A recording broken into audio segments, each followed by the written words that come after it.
Good afternoon and welcome to the CERIAS Security Seminar from Purdue University. Our speaker today is a PhD student here at Purdue, Rachel Sitarz. She's also a graduate, got her bachelor's degree here in 2007. While she's been working on her PhD, she's done some full-time work for the Indiana State Police as well as the IT security group here at Purdue, where she's working currently. She's going to be talking to you today about a conference she went to sponsored by National Science Foundation about participation of women in cybersecurity.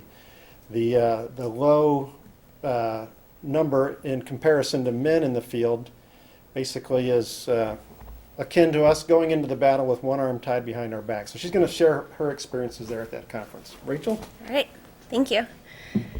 Hi, thanks for having me today. I'm super excited to be talking to you guys about the conference that I went to a few weeks ago. I think it was about 3 weeks ago.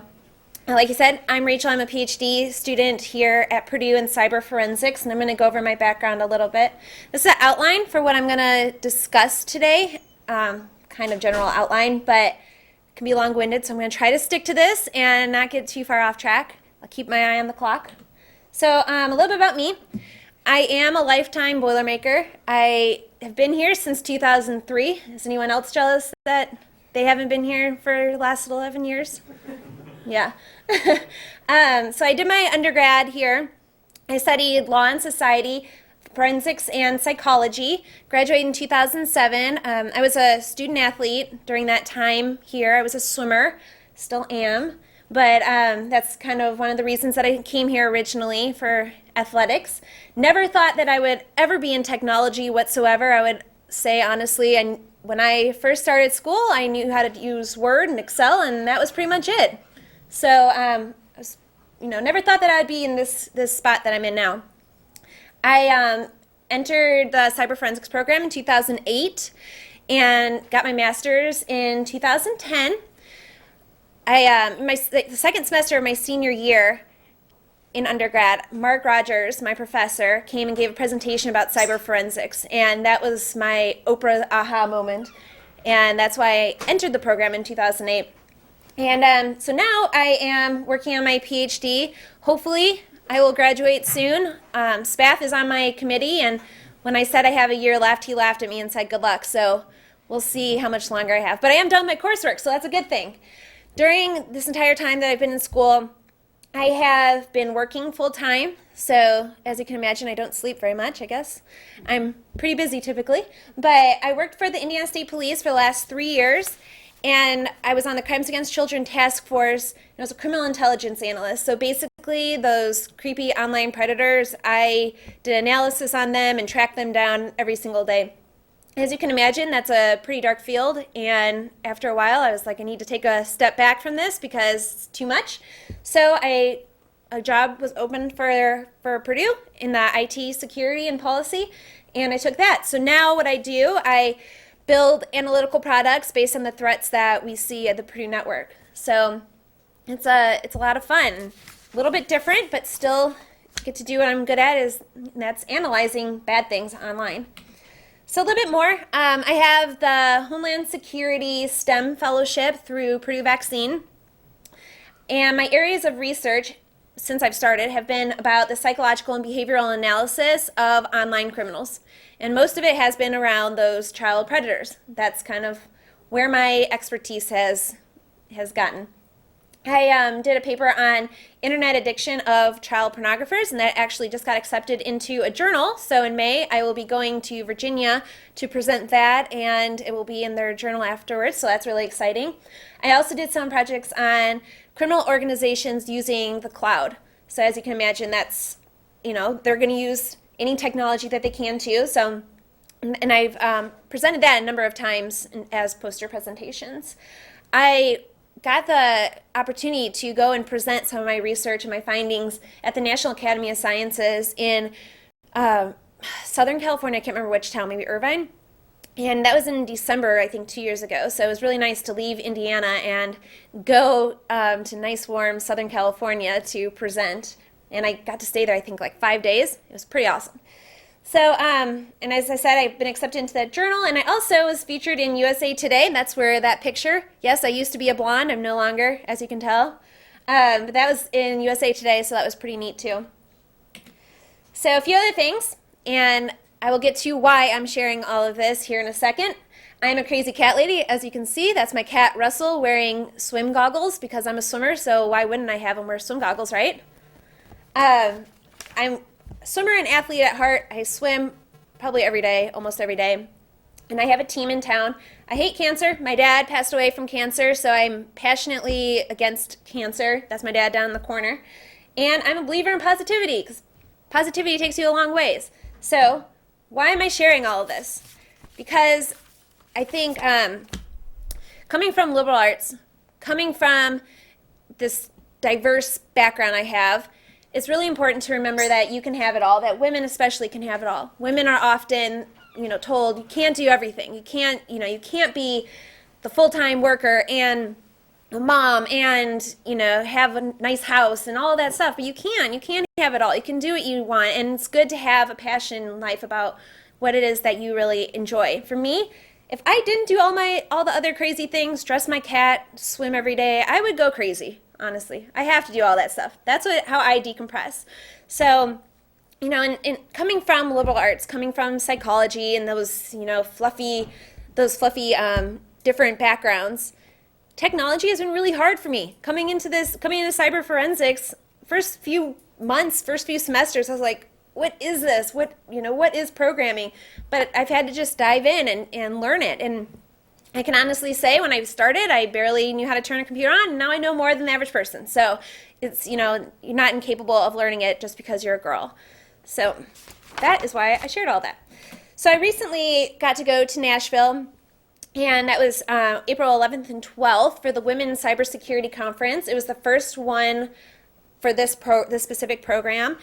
And they were funded by the NSFs, and they have 2 years of full funding. So they'll be having another one next year, and it's in Atlanta. So I'm hoping to go to that one too.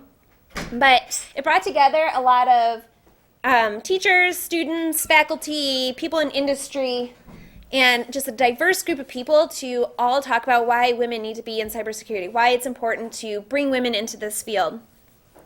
There were tons of different areas. There were breakout sessions. There were so many different ones to choose from.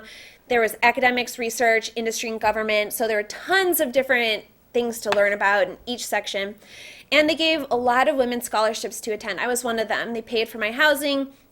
I got all of my meals, which was really good. They had some really good food there. And they just really did a great job at getting a lot of women there and taking care of them too. So I'm going to say a few facts it's just the way it is. There's a significant shortage of women in this field. Look around in this room. There's 2 girls? Yeah, not many. There's a lot more men. So, it's very male dominated. It's mostly men, and it's growing much faster than any other fields. If you look at the statistics, they say that it's growing rapidly, far more than any other career. And it's estimated to grow to nearly 4.2 million professionals in 2015. And that can't be all men. It can't be. We need to bring women into this field because women bring another mindset.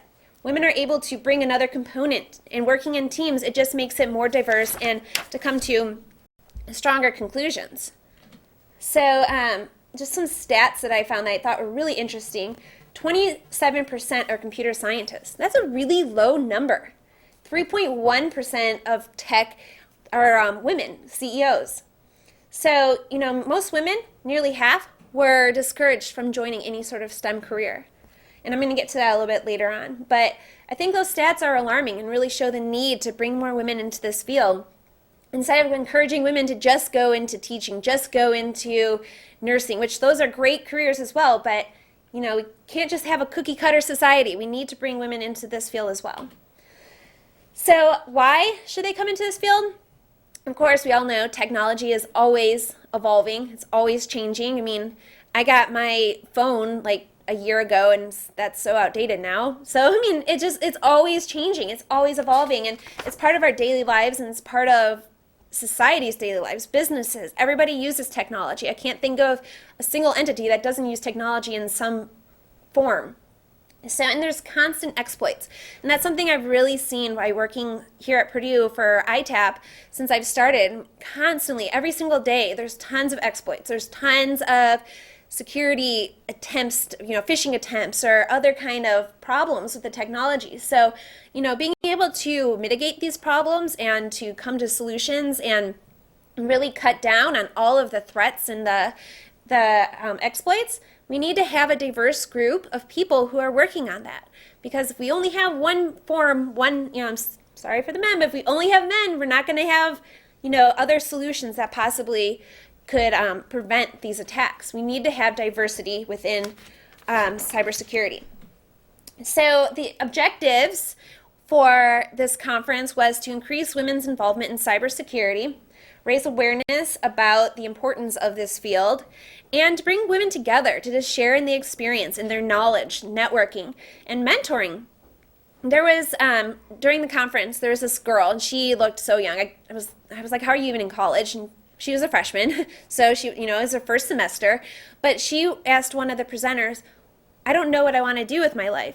And I spoke with her afterwards for quite some time, for probably about 20 or 30 minutes, and just told her, you have a while, first of all, to figure out what it is that you want to do, but there's so many opportunities in this field.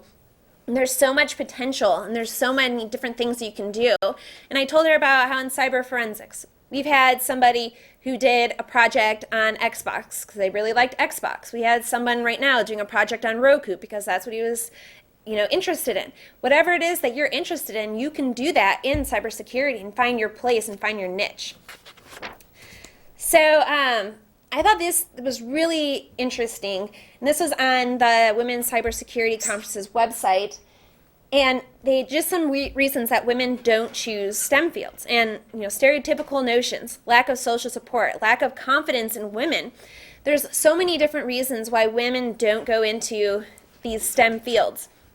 And, usually, a lot of times, our society is pushing women to do specific stereotypical careers and not to think about STEM. Don't go into that. That's a boys field. You don't want to be in that. So, push them to do, like I said, teaching or nursing, and they don't encourage them to go into the STEM fields. I went into liberal arts, and I'm not going to say that was a bad experience because I definitely have a very interdisciplinary mindset now, but I went into liberal arts because that's what I should do. I should go into that. I never thought about computers before that. I never thought that I would ever be doing that. So, it's really important that we break down these stereotypes and break down these notions that women can't do this or women shouldn't do this. And definitely getting more role models is so important, I think, for bringing more women into this field. The last few summers, I've done little days on campuses with high school kids or middle school kids, and I've showed them about cyber forensics, and they're mostly girls who are kind of considering it. And when they go sit down, I give them this fake case, and in this case, my cat is the bad guy. Again, like I said at the beginning, I'm the crazy cat lady. My cat's the bad guy, but they get to click through and use some of the cyber forensics tools. I'm like, wow, this is actually really easy. I can do this, and it's just so empowering for them because before, they're like, oh, well, maybe I'll be a physical therapist, or I'm going to be a teacher, or this, that, and the other, and don't think about the STEM fields and the possibilities that they could have. So there are a lot of different activities that happened in this 2 days, and when I go back and look at the outline of what they had, it's really hard to believe that we went through that much in 2 days because they just had so many different things that they did, but it was really incredible. My review, I actually told them I think it should be longer because I think there were so many more sessions and so many different people I would have liked to hear speak that I just wasn't able to. So they had a poster session that started off the first day, and that was really neat. I had my poster for that I did for the CERIAS Symposium as well, and when I had it up and I got to my spot, a lot of people were like waiting for me to get there to like talk to me because they recognized CERIAS or they recognized Purdue, and they're like, oh, I want to know some more information. I had one girl, one of the first people I talked to, was like, I've been waiting on my acceptance letter from Purdue. Can you tell them to get me in? And I'm like, well, that's not me, so I don't know. But it was really neat to see people gravitate right to my poster just because it had CERIAS written on it. I thought that was a really cool opportunity, and it was really neat. So they also had a resume workshop, which unfortunately I didn't attend, but I imagine my resume right now is 7 pages long, so I imagine they would have just said cut it down, but I don't think that there's any way I can do that right now. But they also had a career fair, and I really felt that that was extremely beneficial. They had IBM, Lockheed Martin, Microsoft, MIT, Regions, Facebook, IU, which I went up to the IU booth just to say boiler up because I had to. I just couldn't not do that. They had Etsy. I mean, the list really goes on. I mean, who would think that Etsy is looking for cybersecurity? Do the guys even know what Etsy is? Does anyone here know what Etsy is? I know the girls know what it is. Yeah. They're looking for people for cybersecurity. So, it was really neat to see opportunities in places that I never even thought of. I mean, Etsy, for example, I go on that probably at least twice a day. I'm guilty. But, who would think that they have cybersecurity needs? So that was really neat. And then once we had the breakout sessions, there were 30-minute intervals. And each breakout session, there were 3 different ones that you can choose from. It was academic, government, or industry. And I would say I spent most of my time in industry just because academic, a lot of those were about how to do research, how to find what research you want to do. And for me, since I've been in school forever, I kind of know where my research is going. But it was really neat to be able to have all the different topics that they were talking about. Then they had a panel session, and that was really pretty neat too. And Kelly, who is a CERIAS PhD, I believe, she was on one of the panels, and that's the one that I sat through. And it was really neat to hear her story and to hear the other ladies' stories. And they just asked so many questions, and it was really a great opportunity. And then networking and talking with those other ladies afterwards, it was very beneficial. And they also had some lightning talks, which were very interesting. I had never experienced those before, but they had, I think, 8 or 10 different lightning talks, and it was basically 5-minute increments. And the person got up there and they talked about their topic for 5 minutes, and then once that 5-minute hit, next person's up. And it was pretty interesting. There was a lot of information that was pushed out there, and I wish I had the opportunity to hear more. One of the ladies that did one of the lightning talks, I pulled her aside afterwards and I was like, I want to talk to you more. And so we exchanged business cards, and I was able to, I've been able to pick her brain a little bit. And then they also had Birds of a Feather, which is another thing that I've never experienced at a conference before, but I felt that it was really neat. It was kind of taking 2 people who have similar backgrounds or similar interests and want to talk about one topic. And that one was with a lady named Caroline Dennis, which I will talk about here in a little bit. But and there was another lady, and I'm blanking on her name right now, but they talked about certifications and programming and what's good to have and what will really help you in this field later on.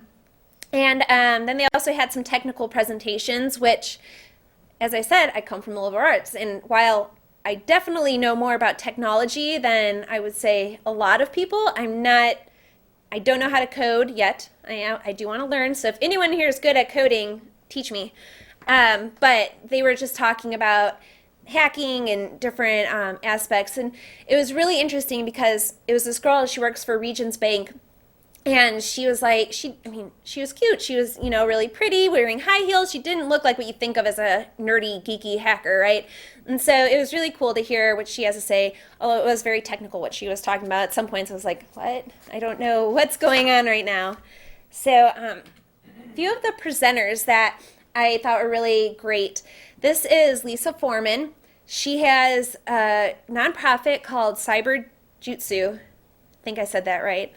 And so they started originally to bring women together and to teach girls, younger girls, about cybersecurity, teach them about the STEM fields and the opportunities within it, and really just give them mentorship and networking and those opportunities that a lot of people don't have. I know for me, I started in 2008 in technology. I was really, underwater. I did not know what I was doing. I didn't know even how to write thesis. I remember that when I was writing that, there were days where I just sat there and stared at my computer and cried. I'm like, I don't know what I'm doing, but I got through it, and pretty soon I'll be writing my dissertation, so I imagine that I will be the same way again. But with her organization, she really works with bringing knowledge and mentorship to girls, and I think that that's just so valuable, having someone to look up to you and to give you those answers. I don't know what I want to do. What can I do? I mean, just like when I talked with that freshman girl, I was able to kind of give her some guidance and tell her what I do and what path I've taken, and she seemed interested in it. And so just giving people some ideas and where they want to take their life and within cybersecurity, I think is very beneficial. And with hers, she actually was saying that her organization, they are a nonprofit waiting on their 501c3, but they have like subsections all out throughout the United States, and they're looking for people to start other, cyber jutsu organizations around the country just to bring more awareness and mentorship to girls within this field. This is Robin Williams. When I saw that originally on the sheet, I was like, oh, Robin Williams is here. Totally got to go to that one, but it's not the same one. But he goes by Montana, so, I mean, how can you forget that kind of name? He works for Homeland Security, and he does the cybersecurity education awareness. And his team is in charge of the National Cybersecurity Awareness Month. Has anyone ever heard of that before? Yeah. I have never heard of that, and so really that caught me off guard. I was like, wow, that's really neat, and something I was looking more into. But he works for DHS. He does a lot of fellowships and giving, graduate students in this field monies, and then they come and work for him afterwards. And I talked to him about my DHS fellowship that I have afterwards, and he was really excited, and we've been communicating on LinkedIn ever since. So, never have too many contacts, ever. That is one thing I have learned in grad school. You can never have too many contacts. You should always try to network. But what really stuck out for his presentation, he talked about, one, how federal agencies are looking for more women in cybersecurity, because right now is highly male dominated, and you're going to keep getting male responses to things. When you can throw some females in there, you're going to get some other kind of solutions to the problems, or, solutions to the projects that they're working on. So he was talking about that, but then also he was talking about how society really does encourage those stereotypical girl jobs for girls, right? When you're a girl, you're playing nurse and doing, playing house and all of that stuff. And he was saying he's even guilty of it. His daughter, I guess, is 15 or 16, and he said that he finds himself saying, well, why don't you think about nursing? Why don't you think about teaching? And he was like, and then I catch myself, I'm like, wait, I know that there's a need in cybersecurity. There's a demand, job security. Why wouldn't I encourage her to go on this path? And that's what he does every day. You would think if anybody would be telling his child about it, it'd be him. But it was very interesting, and he gave a great presentation. So this is Caroline Dennis, and I spoke about her a few minutes ago.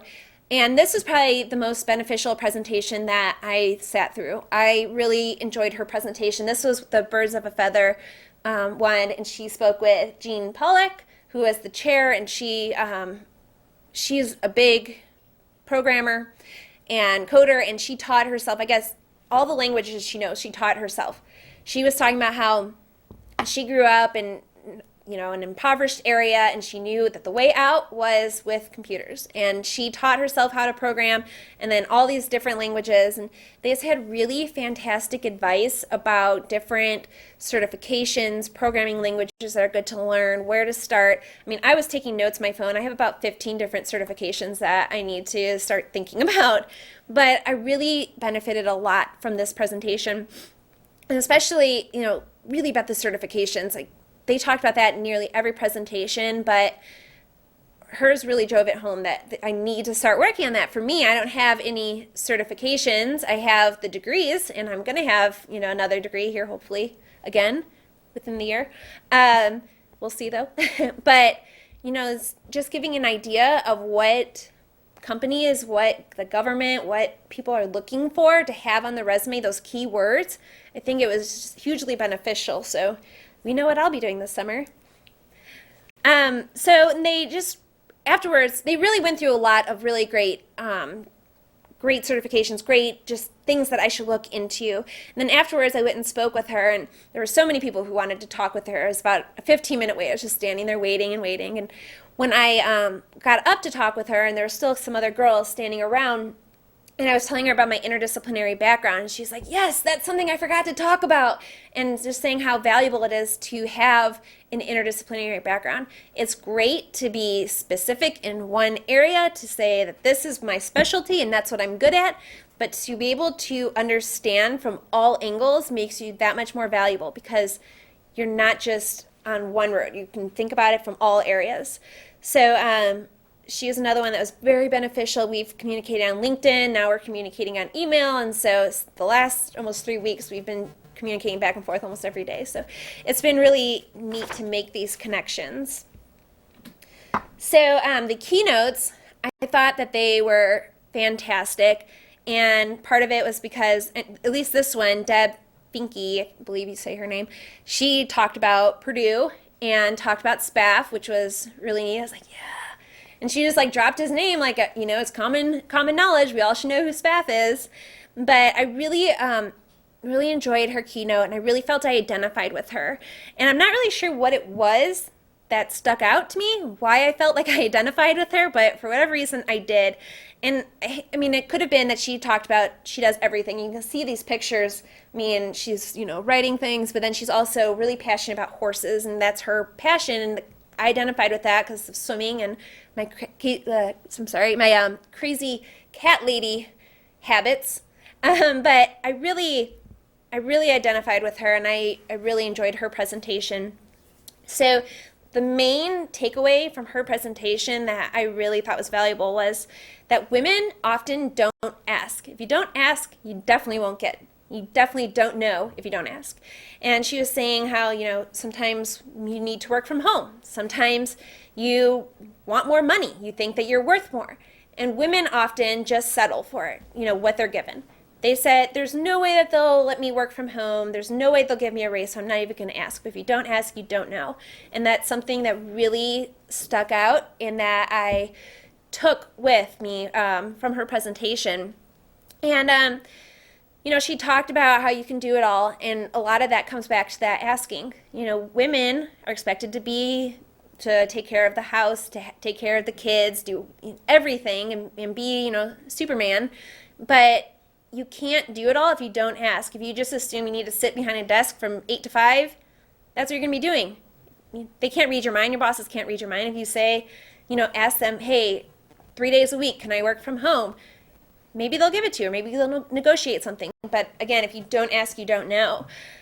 She was talking about how, I believe now she works with the NSA, but she was saying how she was asked to go, I think, to DC, and she lives in Iowa. And she was like, no, I'm not making this big move. Her husband was sick. She was saying all these different things for keeping her in place. And so she was like, well, let's negotiate. Can I, you know, fly out twice a week or for 2 days and then fly back? And at first they're like, no. And then she was like, okay, well, if you don't want me that bad, then okay, see ya. And then they're like, okay, yeah, we do. And eventually she got what she wanted. And that just really drove home the fact that we have to ask and not just assume that it wouldn't work out. These were the closing remarks. This was Becky Bass. And Becky, I guess, is a good friend of SPAF, so that's why I threw that picture up with him on there. But she gave a fantastic closing remark. I would say she definitely inspired a lot of the women in the room. Everyone stood up after her presentation. We're just, you know, giving her a round of applause. And again, this was another presentation where she just name-dropped Purdue and CERIAS, and I was like, yes, I'm part of that. So cool. But I spoke with her after, and she is connecting me with somebody who goes to Southern Alabama, one of her students that she knows of, who does research and very similar to mine about, you know, internet and forensics and those online criminals. And so she's going to connect me with this individual. So again, network. You can never network too much. And it just really, it was very beneficial, and it was really neat to hear her speak. So there are a number of takeaways from this presentation, or from this conference, sorry. Women are just as capable as men. And I know it sounds silly. Of course, we know that. It's 2014, right? We know that women can do it all too. But I mean, honestly, there have been a number of times where people have asked me, what do you do? And when I explain to them, they're like, isn't that a man's job? And have said things like that, especially when I worked for the state police. And not to knock on the state police, but, you know, there's a lot of that good old boys club, and girls just don't do that stuff. But we do, and we can, and girls are just as capable. Diverse teams really do work better. And, you know, just to drive it home, if you just have one set, if you just have men in it, just that one kind of mindset, you're never going to be able to think outside the box. And to bring other people in, to make it diverse, it allows to think outside the box, and it allows for, you know, a stronger mitigation of the problem, or finding a good solution to, you know, this project that you might be working on. To be a mentor to other women whenever I can. That really is something that I took away. I really hope I have the opportunity to inspire other women and to get them into the STEM fields. I think it's really important that women have someone to talk with and to guide them, and I really hope that, you know, throughout my career, that I can give that to, pay it forward and give that to some other girls who are thinking about STEM. Recently, I talked with somebody who brought their 15-year-old niece from Ohio, and he wanted to bring her in the cyber forensics lab just to see what it's about and stuff. And I spoke with them and showed her around the lab and different things that we do. And afterwards, he sent me an email and was like, "You're so passionate about it. She has absolutely loved it." And then I found out a week later, 2 weeks later, she was introducing herself saying, "Hey, I'm going to be going into cyber forensics." So, I mean, just to be able to have that impact, it's really important. And I think that all girls who go through a STEM field should take the opportunity to pay it forward and to give that to other women, so that we can keep bringing in more diversity into this field. And this is a growing profession. We all know that. I mean, that's why we're all here. Cybersecurity is a huge field, and it's constantly growing, and especially as technology becomes even more part of our daily lives and part of businesses, that, you know, it's going to continue to grow and need more people to be in this field. So there's a lot of job opportunities. They're definitely countless, and I learned about a lot more than I originally thought. I kind of had, prior to this, you know, I either work for the federal government or I teach, and, you know, that's kind of it. But I learned about so many different opportunities, and it really was eye-opening and very neat to see those different opportunities. And that the last thing I really learned is that I can fit into any sector, and I thought that was very important. There was one point where I'm like, I'm going to work for the FBI. If anyone Googles my name and you go onto YouTube, there's a video where I'm giving a presentation, and I said, I want to work for the FBI. So, you know, that was kind of my mindset. And now I see that, you know, really it doesn't have to just be that path. I can go into any field. I can teach. I can go into industry. There's tons of different fields, and there's tons of different opportunities constantly presenting themselves. So those are some major takeaways from that. What I learned, to not underestimate myself. I think it's easy to kind of say, well, you know, I'm liberal arts minded. There's no way that I can code because, you know, I'm a psychology person, or I'm a sociology person. That's not true. I shouldn't underestimate myself. I know I definitely don't do that in athletics, so why would I do that in school, and why would I do that in my career? So, and I think that's important for all people, to just never underestimate yourself, because you can constantly learn and constantly grow as a person. If you don't ask, you'll never get it. Can't just assume that someone knows what you're thinking about, and you can't just be intimidated by the big boss and, you know, the big room. You have to ask. If you don't ask, you don't know. The worst that someone can say is no. I mean, then you move on. You say, okay, they said no. But if you don't ask, you don't know. I learned that certifications are hugely valuable, that a lot of companies, especially, they are looking at resumes and looking for certain key terms, and some of those are the certifications. So those are something that I'm definitely going to be working on all summer, to try to get that on my resume. Maybe make my resume to 8 pages or 9 pages. I don't know. We'll see what happens. I guess if you've been in college for 10 and a half years, it's going to be long, right? And then mentoring people, I think it's just really important that I pay that forward, and hopefully I can get other people to join me and mentor girls or girls and boys, just people in the community to go into STEM because, if they're going to go into a cybersecurity program, what's a better program to be in than this? I mean, it really is. This is the best one to be part of. So, some advice. Women are expected to be Superman, to do it all, to have it all and be successful at everything. But I think it's really important that women define what success means to them. To me, being able to get my PhD, I'm the first one in my family who will be a doctor. I'm reminded of that all the time. My family's always like, you're going to be the first Dr. Sitarz, and that's really cool. But, whatever success means to you. If that means just having a family, that's your version of success, and that's fine. You have to define it for yourself and not let someone else define it for you. And, reach for your dreams. And it sounds so cliche to say, but you have to go after what it is that you want. I really never thought that I would want to be a PhD in cyber forensics. Never thought that. But, when Dr. Rogers was speaking to me, or speaking to just me, right? When he was speaking to the class, my second semester, my senior year, I was like, this is what I need to be doing. This is something that I can make an impact in. This is what I've been looking for, and it felt right. And, I went after it. Even though it was scary, thinking about going into technology when I barely knew anything, I went after it. And you just have to follow yourself and follow your dreams and reach for it. So with that, leave you with that quote. All your dreams can come true if you have the courage to pursue them. Walt Disney, good quote. But if you have any questions, I'm happy to answer anything. Thank you, Rachel. I have a question. About 3 weeks or so, our speaker, Masuda Bashir, professor from University of Illinois, was here. And she had gotten her bachelor's degree in computer science from Purdue in the early 90s. I got a bachelor's degree in computer science from Purdue in the early 80s. And my recollection is that when I was in school, about a third of the students in computer science were women.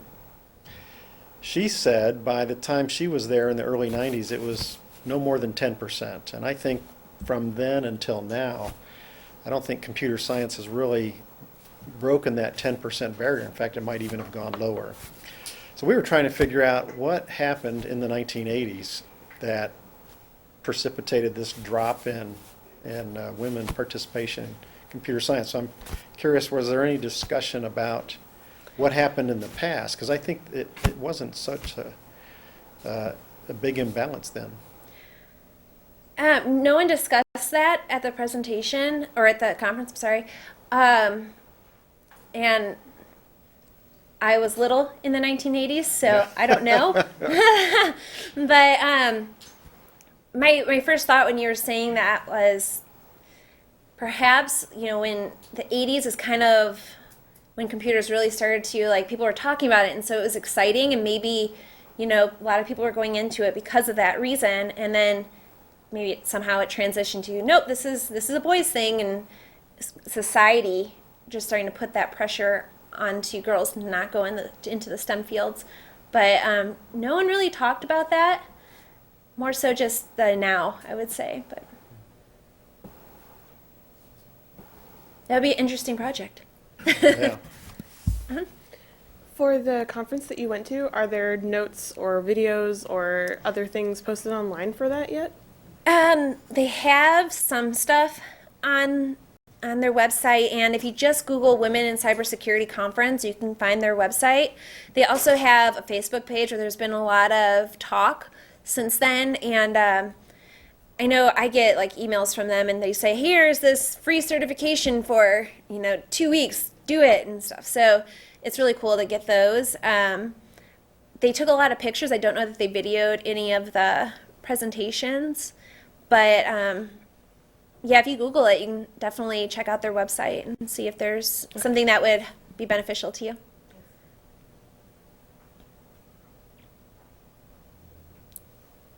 Other questions? Thank you, Rachel. Thank you.